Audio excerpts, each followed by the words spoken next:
Maraming pagtatangka ang mga tao na busisiin ang Diyos. Unawain, kilalanin ng ganap. People usually fail to understand God. Many attempts fail at agreeing with God, and therefore many people fail to obey God. Because of that, a lot of people are not blessed, and they don't benefit from God because they do not see eye to eye with what they think God should be. What accounts for such failure? Bakit maraming pagtatangkang unawain ng Diyos ang umuuwi sa kabiguan? Yan ang ating sisikaping unawain kahit paanong madagdag sa ating kaunawaan ang pamagitan ng ating pag-aaral, brain limits. Salamat Panginoon dahil binibigyan niyo kami ng kakayanang umunawa ng kailangang unawain. At nananatili rin kayong mahiwaga sa mga larangan na kayo'y talagang mahiwaga. Turuan niyo kami Panginoon na siyasatin ang usaping ito. Makita namin ang relasyon ng aming isip sa inyong kaluwalhatian at lumagay kami sa lugar. Dagdagan niyo ang kaunawaan namin sa ganitong mga mahalagang issues ng buhay namin at higit sa lahat, dagdagan niyo at tibayan na aming pananalig. Sa sandaling ito, humihingi kami na inyong pagbabasbas, paglilinis, pagpapalakas sa aming mga katawan, pagpapagaling sa aming mga karamdaman. Higit sa lahat, ang pagpapayaman ng aming isip para maabot yung kaya at dapat abutin at ipasa inyo yung sa inyo lamang. Lord, we ask you to reveal yourself to us in ways that are needed by us while we continue to glorify you for your many mysteries. Father, teach us how to stand in awe of your presence and teach us how to relate to your mystery. Lead us, teach us, be the speaker, O God. Use your servant only as your instrument. In the name of Jesus, your Son, our Lord, our Savior, we pray with thanksgiving. Amen. Brain limits. Limits can become noun and it can also become verb. May mga limitasyon ng isip at may mga ginagawang paglilimita sa atin ng ating isip. Let's take a look at this tantalizing issue of understanding God through the mind. Yan naman ang ginagawa ng napakaraming tao sa mahabang panahon. Man, very especially modern man, usually measures God by approaches God through and places God in his brain, in his mind. Kung meron tayong ginagamit na tulay para unawain ng Diyos, madalas ginagamit natin ang ating utak, ang ating isip. But then we fall into the proverbial story of a boy trying to put the water of the ocean in a very small hole that he dug in the sand. Akala niya pwede, akala niya kasya, at akala niya doon lang pwedeng ilagay yung tubig ng dagat sa maliit na hukay na ginawa niya sa buhangin. People try to decode, to simplify, and to understand God through logic, based on reason, which is based on knowledge. Yun yung proseso. Gusto kong maintindihan ng Diyos, therefore gagamit ako ng logic. Gagamit ako ng mga theorems, mga constructs in my mind, philosophies. Gagamit ako ng pangangatwiran, at siyempre ang pangangatwiran ito ay nakasalalay lang naman at nakabase sa alam ko, sa mga knowledge and building blocks of knowledge. Even theology attempts this approach to understand God through logical thinking, and therefore it leads to a lot of conflicts. Philosophy uses logic and reason. This attempt cannot fully succeed. This attempt fails. Why? Because man's knowledge is imperfect, while God is perfect. Pag dinaan mo sa runong, sa talino, sa katwiran, ang pag-unawa sa Diyos, konti lang yung mararating, hindi ka makalalayo, at pagkatapos, magdidilim na. Dahil ang karunungan mo ay kulang, samantalang ang Diyos ay ganap. 1 Corinthians 13, 9-12. We don't know everything, and our prophecies are not complete. But what is perfect will someday appear, and what isn't perfect will then disappear. When we were children, we thought and reasoned as children do. But when we grew up, we quit our childish ways. Now, all we can see of God is like a cloudy picture in a mirror. Later, we will see Him face to face. We don't know everything, but then we will, just as God completely understands us. Napakalinaw ng sinasabi dito sa unang Korinto konti lang ang alam natin. Maging ang ating prophecies, maging ang alam ng mga propeta, limitado. Pagdating ng panahon, mauunawa natin yung ganap, yung perfecto, yung Diyos, tulad ng kung paano niya tayo nauunawa ng ganap ngayon. But meanwhile, one way lang ang pag-unawa. Nauunawa tayong buong-buo ng Diyos, pero hindi natin siya ganap na naiintindihan. Kung paano tayo tumitingin sa isang salamin na mausok o malabo, at nakikita natin ang imahe ng gusto nating tingnan, ganun lang ang kaya nating makita tungkol sa Diyos. Pero ang mahalaga, kitang-kita niya tayo. Ang mahalaga, nauunawa at naiintindihan niya tayo. Para lang daw tayo mga batang isip bata, katwirang bata, pero pagdating ng araw, pagbabalik ng Panginoon at ibinunyag na ang mga himala at mga misteryo, doon pa lang tayo mag-aasal at mag-iisip na parang matanda. Man's knowledge is very limited, like that of a child's knowledge. Job 38. Nung maraming reklamo si Job sa Diyos, maraming tanong, ang buti-buti ko, bakit ako pinaparusahan? Wala naman akong ginawang masama, ba't ganito nangyayari sa buhay ko? I don't agree. From out of a storm, the Lord said to Job, why do you talk so much when you know so little? Now get ready to face me. Can you answer the questions I ask? How did I lay the foundation for the earth? Were you there? Doubtless you know who decided its length and width. What supports the foundation? Did you ever tell the sun to rise? And did it obey? Did it take hold of the earth and shake out the wicked like dust from a rug? Job, have you ever walked on the ocean floor? Have you seen the gate to the world of the dead? Can you arrange the stars in groups such as the Orion and the Pleiades? Do you control the stars and set in place the Big Dipper and the Little Dipper? Do you know the laws that govern the heavens? And can you make them rule the earth? Sabi ng Panginoon kay Job, marami kang reklamo, tanong ka ng tanong. Alam mo ba yung alam ko?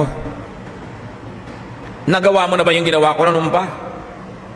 Kaya mo bang lusungin ang dagat at maglakad ka sa ocean floor?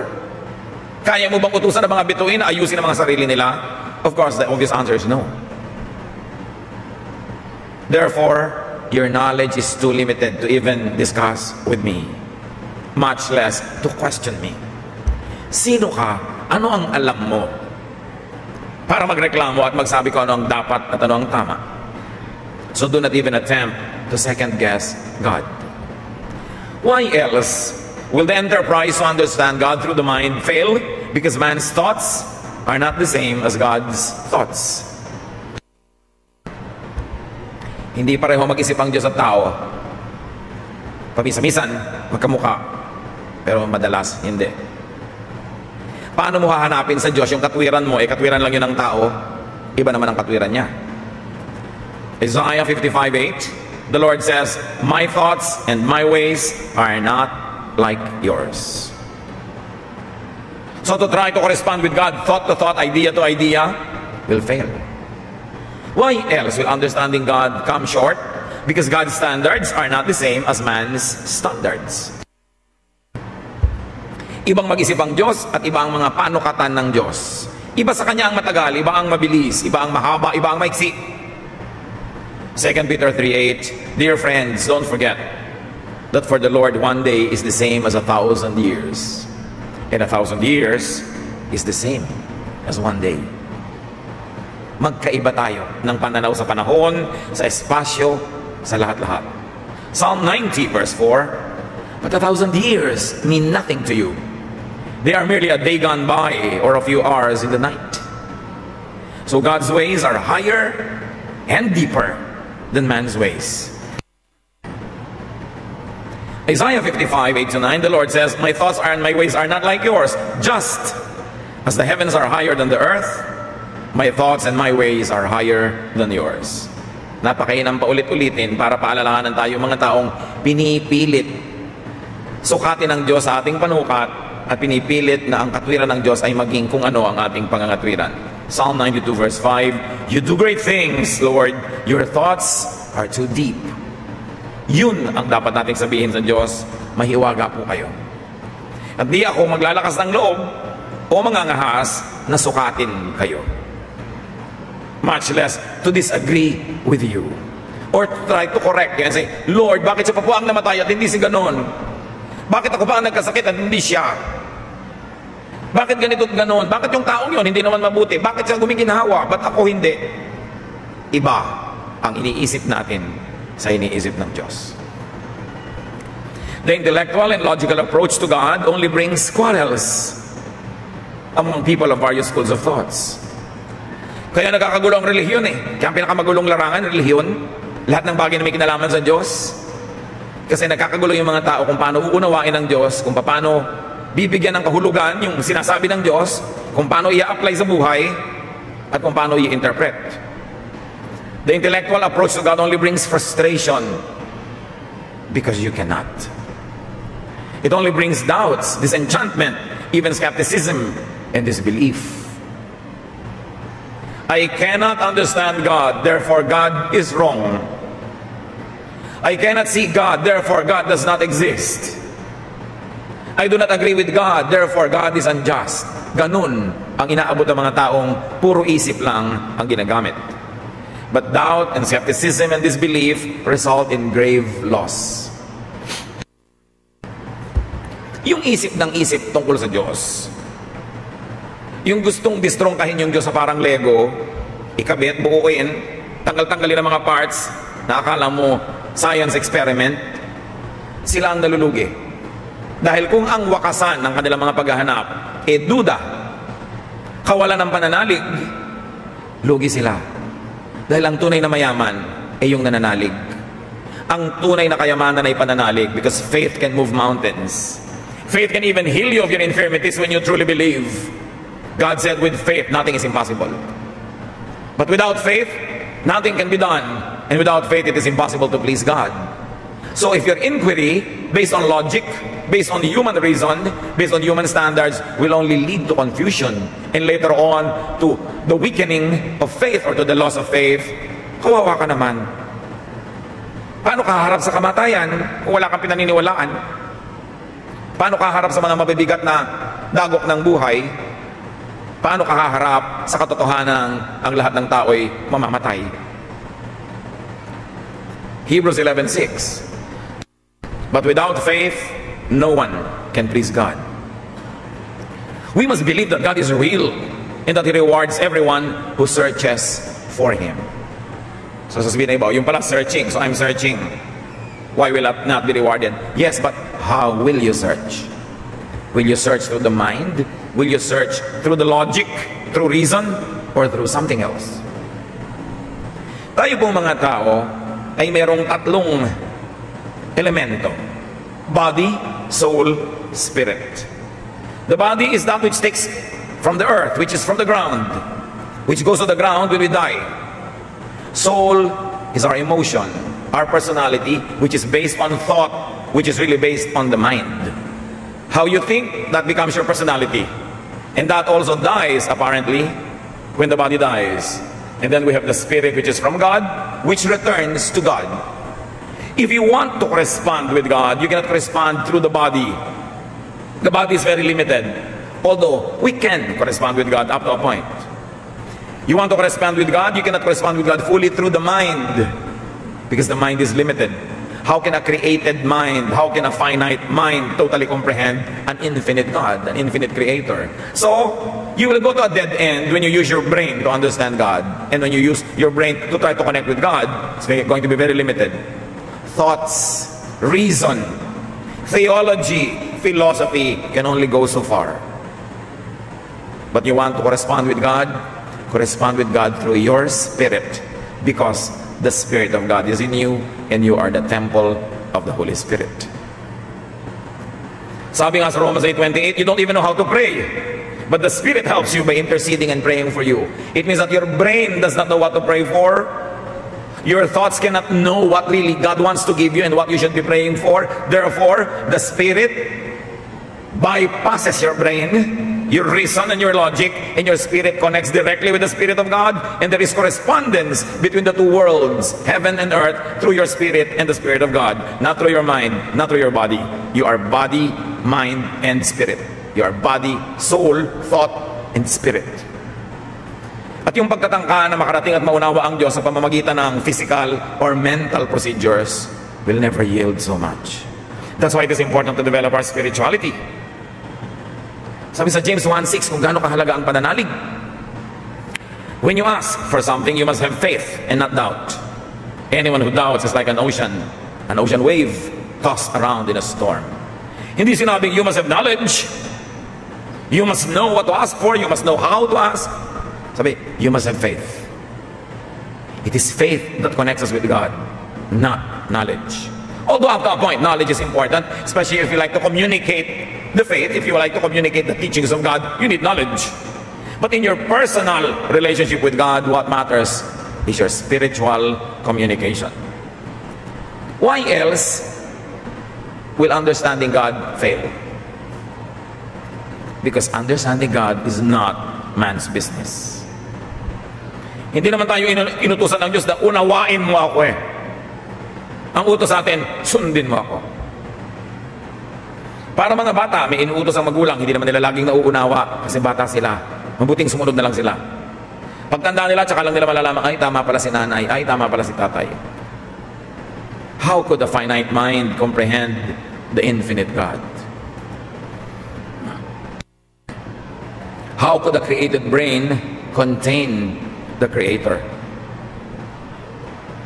Kaya mulit-muli binabalikan ko yung napakagandang halimbawa na batang naghuhukay sa tabi ng dagat, sa buhangin, ginagamit ang kanyang kamay at may maliit siyang hukay sa buhangin at may nagdumaan, nagtanong, paanin mo ang hukay na yan? Ilalagay ko sa hukay na ito ang lahat ng tubig ng dagat na yan. Yun ang ambisyon ng bata. At yun ang ambisyon ng sino mang sinisikap na ilagay sa kaprasong hukay na ito, sa loob ng bungo na ito, sa kaprasong brain, ang Diyos. Ang buong ideya ng divine at kung paano unawain ng Diyos is a childish attempt. Psalm 40, verse 5.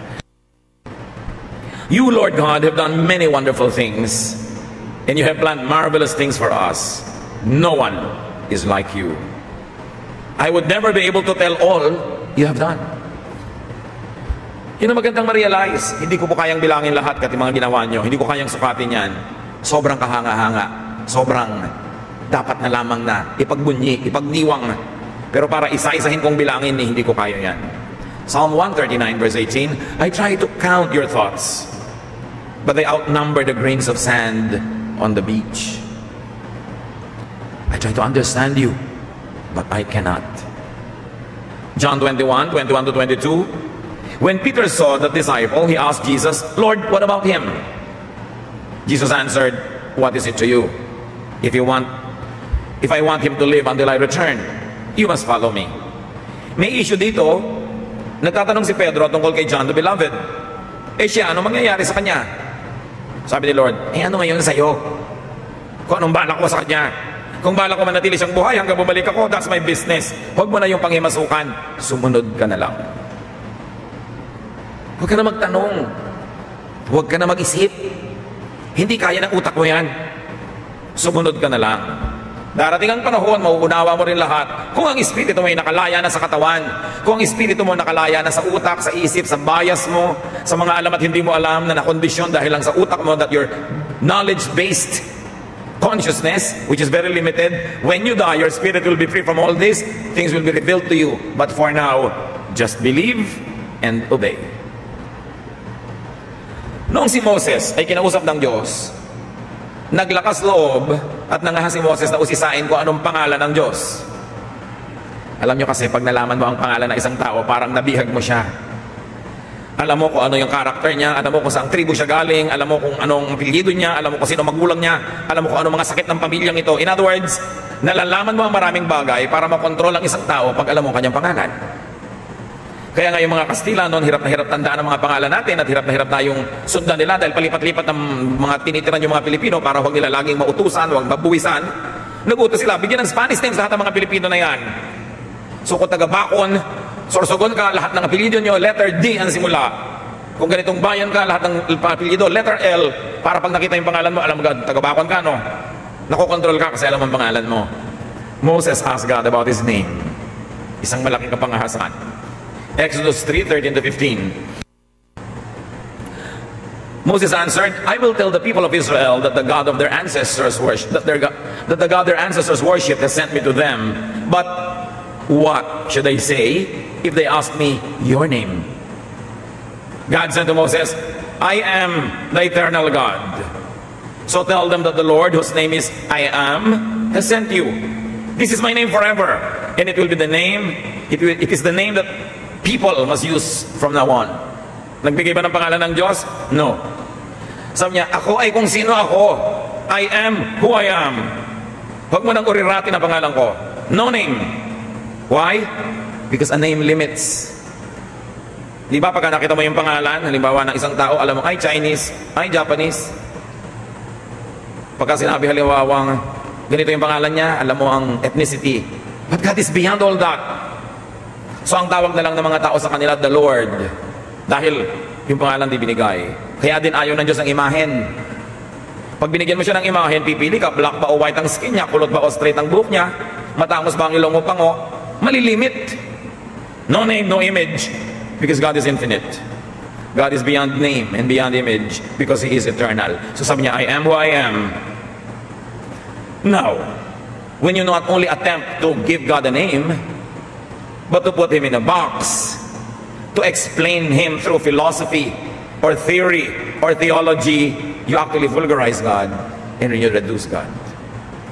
Kaya mga theologians sa mga pinakamagugulong tao sa balat ng lupa, kasi pinipilit nilang hulihin sa exact words, sa exact shape, exact configuration, yung eternal and immeasurable God. Kaya hindi sila nagsasang-ayunan kung paano gagawin yon, dahil you can do it many ways. Kaya kahit pag binabasa mo yung scripture, ano bang dapat?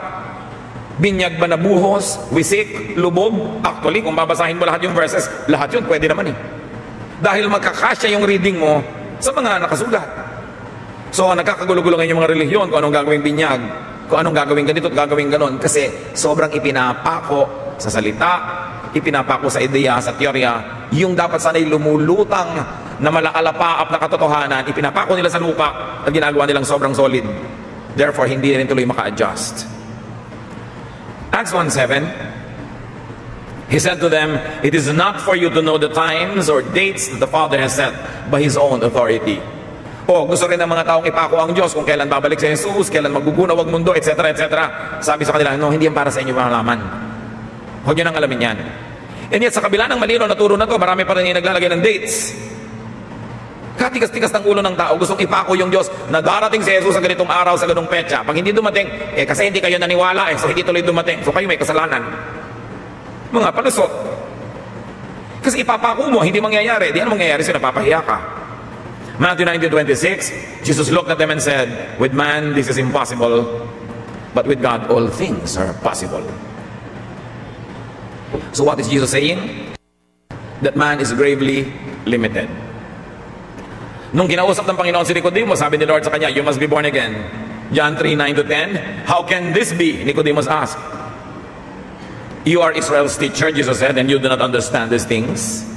Kasi ang tanong nitong si Nicodemus, how? Mechanics, methods, ano yan? Physics, experiment, na may methodology na kailangang ilagay sa manual. Sabi niya, paano mangyayari yun? Paano ako ipapanganak na muli? Ang tanda-tanda ko na. Sabi ni Lord, teacher ka ng Israel, ganyan ka mga tuwira, di mo maintindihan. Iba naman ang pinag-uusapan natin. Pinipilit mo kasing ibaba yung discussion kung saan madali sa'yo na kontrolin yung data mo. Therefore, ang baba ng discussion natin, hindi tataas. But the thoughts of God are high. And you must transcend that which is physical, that which is even logical. Kahit si Mary, sinabihan, magdadalang tao ka. Luke 1:34-39, how will this be? Mary asked the angel, since I am a virgin. Again, she's talking about method. Paano ko magdadalang tao? Wala naman akong karanasan kahit kaninong lalaki. The angel answered, the Holy Spirit will come on you, and the power of the Most High will overshadow you. In other words, this is above you, hindi mo na ito maiintindihan, lumuhod ka na lang dyan, mangyayari yun. Override yourself, override your reason, override your intelligence, override your knowledge, because we are talking about eternal things that cannot be measured. At ang napakalinaw na conclusion ng 2 Corinthians 5:7, for we live by faith, not by sight. Sight, senses, reason, knowledge. Sabi, hindi tayo nabubuhay sa pamamagitan ng mga nakikita at nauunawa, na mga naririnig, nade-decode, not by reason, not by the mind, but by the Spirit. Ang kailangan nag-ooperate yung Spiritong nasa atin, hindi yung brain, because the brain is so gravely limited. Although the brain is a very wonderful machine by itself, but it has great limits. 1 Thessalonians 5:23 talks about people having spirit, soul, and body. So ang gagamitin natin sa pakikipag-ugnayan sa Diyos, yung spirit, hindi yung soul, hindi yung mind, hindi yung knowledge. Dahil gugulo ang usapan. Kailangan parehong frequency. Therefore, do not always strive to understand God. Mapapagod ka lang. Unawain mo na lang yung konti na kailangan mong maunawa sa iyong daily activities. Pero huwag mo nang unawain kung bakit tinawag si David na God after man, a man after God's own heart, samantalang may mga kasalanan. Hindi mo na malalaman kahit kailan yun. Hindi mo na maiintindihan kung bakit ganito at bakit ganon. Hindi naman kasi ipinapaliwanag. Yung hindi ipinapaliwanag, hangaan mo na lang para tahimik ang buhay. Hindi natin sinasabi huwag na tayo mag-isip, mag-aral at gumamit ng utak. Merong saysay yan, pero hindi sa mga bagay na espiritual. Konti lang ang saysay niyan para magka-discipline ka lang how to think, how to make conclusions, and your conclusion is, I cannot think about this because this is beyond me. Just hear, believe in, and obey God. Alam niyo yung walang alam at yung maraming alam na mali, pareho lang yung mangmang, napagod pa yung marunong. Don't over-theologize only to have to over-apologize. At ito po, kuminsan, ang kalabisan ng mga seminaryo, mga religious schools, tinitheologize ang Diyos. Sobrang kinakahon, sobrang inuunawa. Pinag-uusapan pa kung gano'ng kahaba ang balbas ng Diyos Ama. Paano ba nag-uusap ang Diyos Ama at Diyos Anak? Paano uupo sa kaliwa at sa kanan? Paano naging kalapati ang Espiritu Santo? All of these are realms of thought. But these are symbolisms to make us understand. Sabi sa Bible, I speak in human terms only because of your natural limitation. God cannot speak to us at His level because we are humans. Therefore, God uses human language, human poetry, human symbolisms to give us a clue of what He wants and what He wants to communicate. But you cannot nail down every thought to what is at the level of the mind. Ang sobrang gumagamit ng logic, nakukulong, nasusukol. Kaya yung sobrang nagtiteologize tungkol sa Diyos, may iba pang subject, apologetics. Kasi lahat ng hindi maipaliwanag at gumulo ng gumulo dahil sinikap nilang ipako sa utak ng tao, meron na yung mga hindi maintindihan, may mga loose ends, may magulo, may iba pang subject, apologetics. Para pagtakpan lahat yung kaguluhan na yon. Hindi naman sana magulo kung hindi mo inuurirat. Hayaan mo na lang na nandun, hindi mo naman kailangan sa buhay mo na maintindihan lahat yon. That's why a full-blown science and art of apologetics had to be invented by the Bible schools. So do not over-rationalize. Yung mga if P, then Q. Na Lord, bakit po ako nagdasal? Namatay yung pinagdasal ko. Ba't po siya hindi nagdasal, hindi siya namatay? Yan yung mga if P, then Q. Kasi ipinapako mo ang Diyos na pag ipinag-pray mo, gagaling. Hindi naman laging ganon, di ba? Meron mong tatanong, ba't po ako magpe-pray kung hindi rin lang laging gagaling? Sabi, mag-pray ka eh. Again, you use your logic to confuse yourself. Hindi maaaring bihagi ng isip ang Espiritu ng Diyos. Kaya kahit kailan hindi ako papato sa mga debate, may imbitasyon, debate, magbabakbakan yung mga pastor, mga theologian, mga leader ng iba-ibang relihiyon para panawarin ng kung sino-sinong naaaliw sa kanilang mga bakbakan, pero wala rin namang mararating yun eh, kasi wala rin namang papayag na manalo yung isa. Pinagtatalo-talunan kasi pinipilit bihagi ng isip, therefore ang tingin ko sa Diyos green. Sabi niyo ba, hindi, blue ang nakita ko. Yung iba, hindi, orange. Mag-aaway-away kayo ngayon. Yung pala, rainbow naman yung Diyos. No? Lahat kasya. Pinipilit kasing pag-awayan ng mga hindi naman dapat. The brain is too limited. Words, ideas, constructs are too limited. Kaya I speak in human terms because of your natural limitation. Si Paul sa Acts 17:23-24. I was going through your city and looking at the things you worship. I found an altar with the words, to an unknown God. You worship this God, but you don't really know Him. So I want to tell you about Him. This God made the world and everything in it. He is Lord of heaven and earth, and He doesn't live in temples built by human hands. Maraming mga nagbabasa ngayon ito, minamasama nila yung mga Greeks na meron silang to an unknown God, meron silang dambana to an unknown God. But the truth is, it was a healthy and wise blank space for the unknown that the Greeks allowed themselves to have. Sa katalinuhan ng mga Greeks, alam nilang hindi sila ganong katalino, na sa dami ng alam nila, yung marami rin silang hindi alam, kaya gumawa sila ng dambana para sa Diyos na di nila kilala. At dahil may espasyo sa utak nila, yung katotohanan may hindi sila alam, may hindi sila kilala, dumali kay Paul na ipakilala sa kanila. Sabi, alam nyo yung hindi nyo kilala na yan, ipapakilala ko sa inyo kasi kilala ko. Then, Paul talked about Jesus. Eh kung sa utak ng mga Greek, to our God named A, to our God named B, named C, tas wala nang ibang space, eh di hindi na sila magbibigay ng space kay Jesus. Pero dahil nakabukas ang isip nila na hindi nila alam lahat, mayroong pwedeng pasukan yung pagtuturo tungkol kay Jesus. Ang tunay na matalinong tao, lalo't maraming alam, kinikilala niyang marami siyang hindi alam. Hindi siya nagsasara ng isip para kung may dumating na karapat-dapat na tanggaping ideya, ay nakabukas ang isip niya at tatanggapin niya yun. It's important to have an enlightened realization and admission of lack of knowledge. Pagka ganun, hindi mag-aaway-away ang mga tao. Pag mayroong ibang ideya ang isang tao tungkol sa Diyos, iba sa ideya mo, hindi mo siya tatawaging demonic. Sasabihin mo lang, iba ang level ng consciousness niya ngayon sa consciousness ko. Baka may binasa siya kahapon, so ganun ngayon ang takbo ng utak niya. Hindi naman ibig sabihin hanggang kamatayan na niya, ganun pa rin ang utak niya. May iba pa rin yan pag may ibang narinig, may ibang nabasa. Kasi patuloy na hinuhubog ang laman ng ating isip. Pero pag sabi mong, alam ko na ang dapat kong malaman, nakasarado ng utak ko, dekandado, yun ang kamangmangan. Kasi paano mo malalaman ang lahat ng dapat malaman kahit 10 buhay ang ibuhay mo, kulang. That's why we must be tentative. And we must develop a healthy respect for our fellow seekers, though we do not always agree. Who knows the truth? Pag may nagsabi sa inyo, ako alam na alam ko lahat ng katotohanan, yun ang sobrang yung pagdudahan dahil siguradong iyon ang mali. Kasi hindi pwedeng malaman ng isang tao ang lahat ng katotohanan sa maiksing panahon. Mas kaduda-duda yung sobrang laging siguradong siya ang tama kesa dun sa merong kuminsan ay pag-iisip at pagdadahan-dahan na sinasabi niyang naniniwala akong tama ako, kumbinsido akong tama ako, pero alam kong posible pa rin hindi ako tama. Doon ka magtiwala sa ganong tao. Many things can be known, but so much more, infinitely more, cannot be known in this body, in this state, in this fallen nature.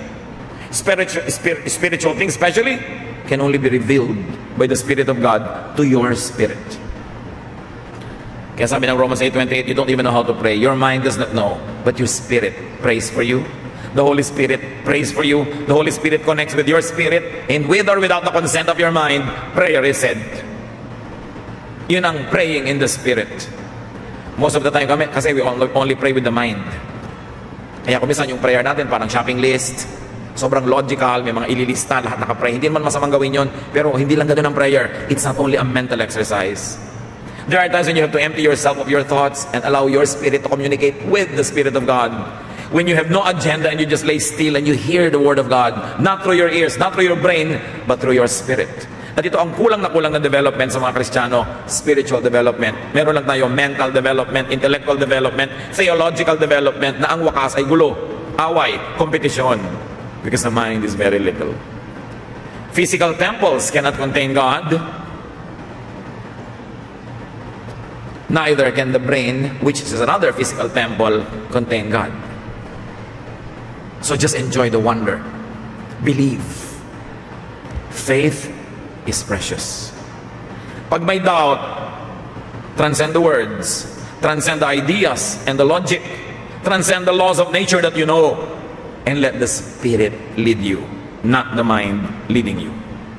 Huwag nating sobrang paandarin ang utak in spiritual matter, in spiritual issues, because spirit is above and beyond the mind.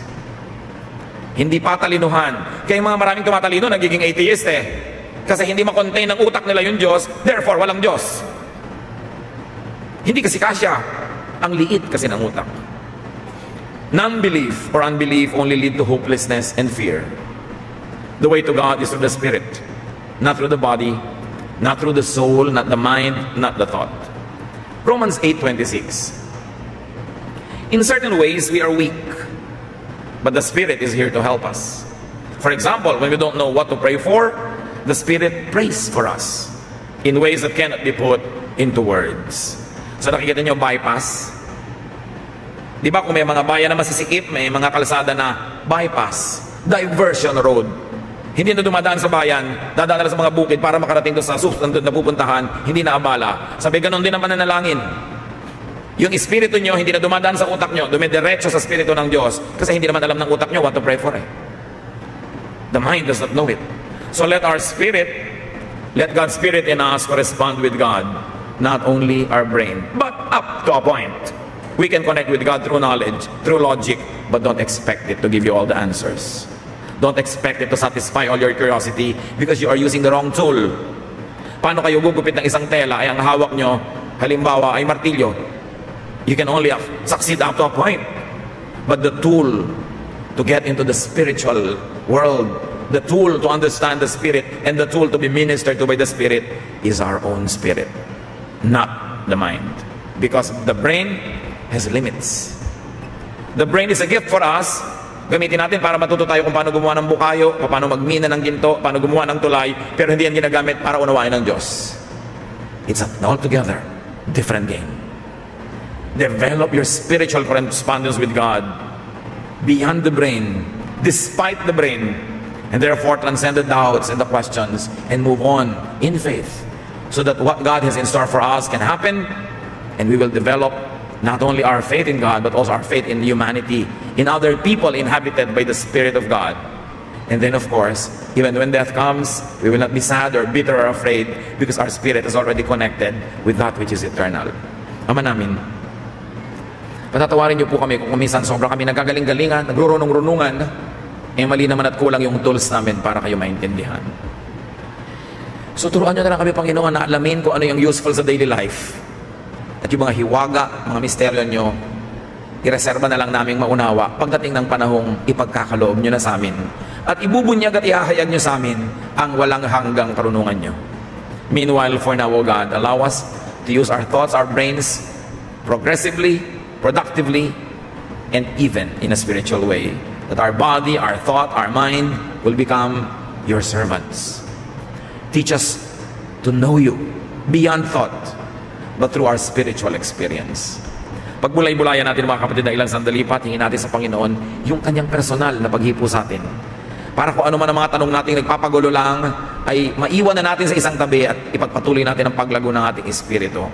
O Lord, teach us how to develop a spiritual, not an intellectual, relationship with you.